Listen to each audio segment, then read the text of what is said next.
কথা কাম কম মালকা। এই আমি ঘুষ খাইতে গিয়ে আমি কি পয়সা দিছি নাকি? আর এটা ঘুষ বলো কে? এটা তো হাদিয়া। অনেক লোক তাহলে তো মালও খাওয়া হবে তাই না? হ্যাঁ হ্যাঁ, ওখানে অনেক লোকজন আছে, মাল খাওয়াবে। আয় করিম আজি হজে গেল, আমারটা 6 লাখ টাকা নিয়ে হজে গেছে। ও সব পাইছে, আমিও তো সব পাইছি। আমি টাকা দিই নাই, আমিও তো সব পাইছি। আসসালামু আলাইকুম ইমাম সাহেব। ওয়ালাইকুম আসসালাম ওয়া রাহমাতুল্লাহ। ছোট ভাই কেমন আছো? আলহামদুলিল্লাহ ভালো, আপনি কেমন আছেন? আছি তো আলহামদুলিল্লাহ, আল্লাহর দয়ায় তোমাদের দোয়ায় অনেক ভালো আছি। তা কি খবর, কি জন্য আসলা? এই যে আমি এবার ভাগে কুরবানি দিতে চাই তো, তা আপনি কি বলেন, আপনি ভাগে কুরবানি দিবেন আমার সাথে? ও আচ্ছা, আমিও তো এবার কোরবানি দিব, একটু টাকা পয়সারও সংকটের মধ্যে আছি। তা ঠিক আছে, চলো আমরা দুজন মিলেই কোরবানিটা দেই। আমি শুনলাম দুইজনেরই কুরবানি হয় না। না, এই কথা তোমাকে কে বলেছে? আমরা যদি একাই অথবা দুইজন অথবা তিনজন 7জন পর্যন্ত, আমরা যদি জোড়া হোক বা বেজোড়া হোক, এটার সাথে কোনো সম্পর্ক নেই। আমরা যদি দুজনও দেই তাও হবে, 3জন দেই তাও হবে, 5জন দিলে তাও হবে, কোনো সমস্যা নেই। না আরেকজন হলে আমার একটু ভালো হইতো, কিন্তু টাকা পয়সার সমস্যা তো। ও আচ্ছা, তাহলে তুমি একজন লোক খোঁজো, দেখো আর কাউকে পাও নাকি। যদি সে একজনকে পাও তাহলে আমরা 3জন মিলে কোরবানিটা দিলাম, সমস্যা কোথায়? দেখো কাউরে পাও নাকি, যদি পাও তাহলে আমাদের। আসসালামু আলাইকুম ইমান সাহেব। ওয়ালাইকুম আসসালাম ওয়া রাহমাতুল্লাহ। কি চাচা কেমন আছো? ভালো, আপনি কেমন আছেন? আছি আলহামদুলিল্লাহ, ভালো, অনেক ভালো আছি। এখানে কি নিয়ে আলোচনা চললেন? চাচা, আমরা দুজন মিলে কোরবানি দিতে যাচ্ছি তো, তা ওর একটু আর্থিক সমস্যা, ও বলতেছে আরেকজন হলে আমাদের একটু ভালো হতো। তা আরেকজনকে ওকে বললাম যে ঠিক আছে, আরেকজন যেহেতু তোমার ভালো হবে, তুমি আরেকজনকে খুঁজো, যদি পাও তাহলে সমস্যা নেই, তাকে আমরা নিব। আমি আপনাদের ভাগে থাকি। না চাচা, তোমাকে তো নেওয়া যাবে না, তুমি একটু সমস্যা আছে তোমার। কি সমস্যা হুজুর? না চাচা, একটু সমস্যা আছে, এখন নেওয়া যাবে না তোমার। কি সমস্যা বললে তো হয়। আপনাকে নেওয়া যাবে না, আপনি সুদ খান। কেন? আপনি সুদ খান, আমাকে নেওয়া যাবে না। আমি সুদ খাই দিকে আমি কি পৌঁছে গেছি? আমি তো 5 ওয়াক্ত নামাজ পড়ি। আপনাকে নিলে আমাদের কুরবানিও হবে না। কেন কোরবানি হবে না? আমি তো সুদ খাইলেও তো 5 ওয়াক্ত নামাজ এই পড়ি। থামো থামো, তোমরা থামো। তুমি ওকে সরাসরি ওরকম করে বলছো কেন? ও সুদ খাইতে কি হয়েছে? ওকে ওরকম করে ডাইরেক্ট বলা যাবে না তো। ও তো সুদ খায়, ও সুদ খেতে ওকে তো ওইভাবে বলতে হবে। ঠিক আছে, না তাও ওরকম ভাবে বলা যাবে না। ওকে তো আমরা কুরবানি নেই, ওটা আমাদের কবুলে হবে না। হ্যাঁ, আমি ব্যাপারটা বুঝতে পারছি, তোমার ব্যাপারটা, কিন্তু ডাইরেক্ট সরাসরি কারো মনে এরকম ভাবে কষ্ট দেওয়া যাবে না। আচ্ছা ইমান সাহেব, আপনি ওকে কিছু বলেন না। আমি সুদ খাইতে গিয়ে পৌঁছে গেছি। গত বছর করিম আজি হজে গেল, আমারটা 6 লাখ টাকা নিয়ে হজে গেছে। ও সব পাইছে, আমিও তো সব পাইছি। আমি টাকা দিই নাই, আমিও তো সব পাইছি। আপনারা এটাকে বারে বারে সুদ করেন কেন? এটা হলো মুনাফা, মুনাফা। কি কও, করিম হাজি তোমার কাছ থেকে টাকা নিয়ে হজে গেছিল? ওর নিজেরও তো হজ হয় নাই, তুমি সব পেলে কেমনে? খাইছে, ওর নিজের তো হজটা হয় নাই, তুমি আবার সব চাইতেছো। কি কন? করিম আজির হজ হয় নাই, তা আমিও তো সব পাইনি। হ্যাঁ, আপনি তো সব পান নাই। আচ্ছা ইমান সাহেব, অত কথা বাদ দিয়ে আমাকে নেবেন নাকি সেটা বলেন। না আপনাকে ইমাম সাহেব, ওকে নেওয়া যাবে না, ওখানে আমাদের কুরবানি হবে না। আমরা পারলে একজনকে পাইলে পাবো, না পারলে নাই। ওকে আমরা নেবো না। চলেন তো আমাদের, চলেন, ওকে নেওয়া যাবে না, চলেন। ঠিক আছে, তাহলে আমরা দুজন মিলে তাহলে কোরবানিটা দিব। হ্যাঁ, ওকে নেওয়া যাবে না, ঠিক চলেন আছে, তো, চলেন। চলো। আমি সুদ খাই দেখি পয়সা গেছি। শহর নাকি? হ্যাঁ, কি খবর? এই তো আছি। একলা একলা কি করতে যাচ্ছ? না তেমন কিছু না, কুরবানি দেবো তো ভাগে, আর লোক পাইছি না। আরে সর্বনাশ, আমিও তো লোক খুঁজতেছি। তুমি ভাগে কোরবানি দেবা? হ্যাঁ, তাহলে হইলো ওই দুইজনে দেই।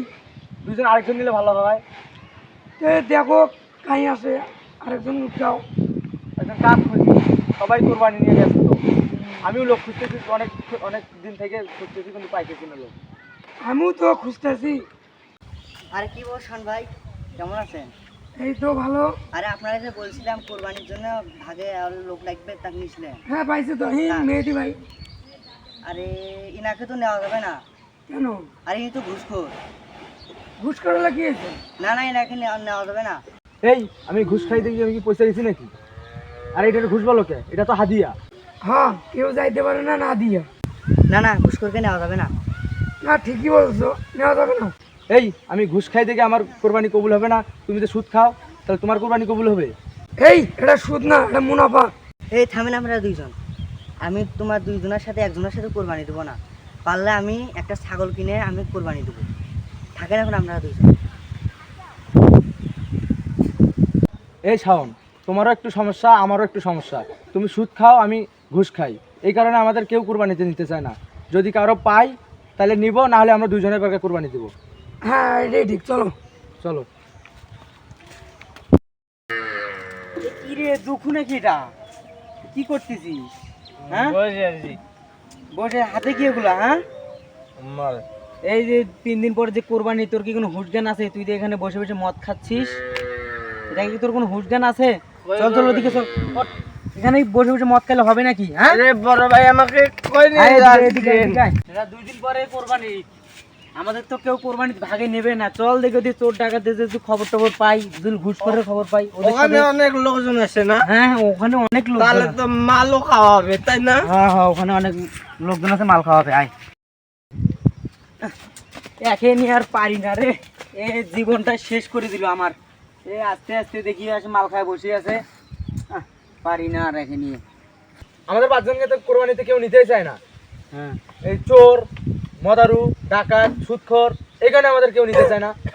আর আপনারটা দিলেন না, আপনি তো ঘুষখোর, সবার কাছে ঘুষ নেন, ফকিরের কাছ থেকেও ঘুষ নেন আপনি। আরে ভাই একই কথা, সুদখোর, ডাকাত, মদখোর, সুদখোর সবই একই। এটা তো না, আপনি সুদ করে বললেন, ঘুষ করে বললেন না, আর নিজেরটা বললে দোষ হয়। এ কথা কম কম মাল খা। ওই তুই আমাকে মাল দিনছিস, মাল খাওয়া হারাম জানিস না? আমি এগুলো খাই না। এই মাল খাওয়া হারাম, তুই তো সুদ খাস। মাল খাওয়া যে হারাম বললি, সুদ খাওয়া কি হালাল? সুদও তো হারাম। সুদ খাওয়া যে কথা, শুয়ারের মাংস খাওয়া সে কথা। তুই যে বললি মাল খাওয়া হারাম, তো সুদ খাওয়াও তো হারাম। তুই যে সুদ খাস সে কথা বললি না? সুদ খাও যে কথা, শুয়ারের মাংস খাও সে কথা। এ থাম তোরা, আমি বাবু তোমাদের মতো কোনো হারাম জিনিস খাই না। কি কইলি? তুই তো চোর, তুই আবার হারাম খাস না? এই আমি চোর হলেও হালাল জিনিস হারাম জিনিস দেখে চুরি করি। এই সেদিন মসজিদ থাকি চাউল চুরি করছি, মসজিদের চাউল কি হারাম? এই তোরা শোন, আমি ডাকাত হলেও আমার ইমান আছে, আমি হারাম জিনিস ডাকাতি করি না। আমি সেই দিন এক ইমাম সাহেবের বাড়িতে ডাকাতি করছি কোরবানি দেওয়ার জন্য, বুঝছিস? ইমাম সাহেবের টাকা তো হালাল, এই জন্য আমি ইমাম সাহেবের বাড়িতে ডাকাতি করছি কোরবানি দেওয়ার জন্য, বুঝছিস? হ্যাঁ, তোরা সবাই হালাল খাস, আর সুদখোর আর ওই ঘুষ করে খেলে হারাম খায় নাকি? তা নয় তো কি? এ শোনো, এলে কথা বাদ দাও, কাজের কথা কও। আমাদের 5 জনকে তো কেউ কুরবানি নেয় নাই, আমরা 5 জন মিলে কুরবানি দেই। হ্যাঁ হ্যাঁ ঠিক আছে দা? হ্যাঁ ঠিক আছে, ঠিক আছে। হ্যাঁ ঠিক আছে। চলো চল, চলো চলো চল। এই এদিকে এদিকে। হুজুর হুজুর হুজুর হুজুর হুজুর, হ্যাঁ কি হয়েছে? ওই চোর ডাকাত সুদখোর ঘুষখোর মালখোর এরা আসলে কি করছে, কোরবানির জন্য একটু গরু কিনছি। গরু কত বড় গরু কিনছে ভাই? 5 জন মিলে তো 5 জনের তো মেলা টাকা আলা মানুষেরা, মনে হয় বড় একটা গরু কিনছে না? বড় দিয়ে নয়, ও গরু আছে না পাও খোরা, সাথে আবার কি কাঁটা কাটাও। কি ল্যাংড়া গরু কিনছে, তাও আবার কান কাটা? এই গরু দিয়ে আবার কোনোদিন কুরবানি হয় নাকি? কুরবানি হবে না। আল্লাহ তাআলা তো যে সে পশু কুরবানির কবুল করবে না। আল্লাহ তাআলাকে দিতে হবে একবারে সলিড জিনিস দিতে হবে। এগুলো এরকম কান কাটা গরু, কানা গরু, ল্যাংড়া গরু, দুর্বল গরু, এগুলো দিয়ে তো কোনো সময় কুরবানি হবে না। এগুলো আল্লাহ তাআলা গ্রহণ করবে না।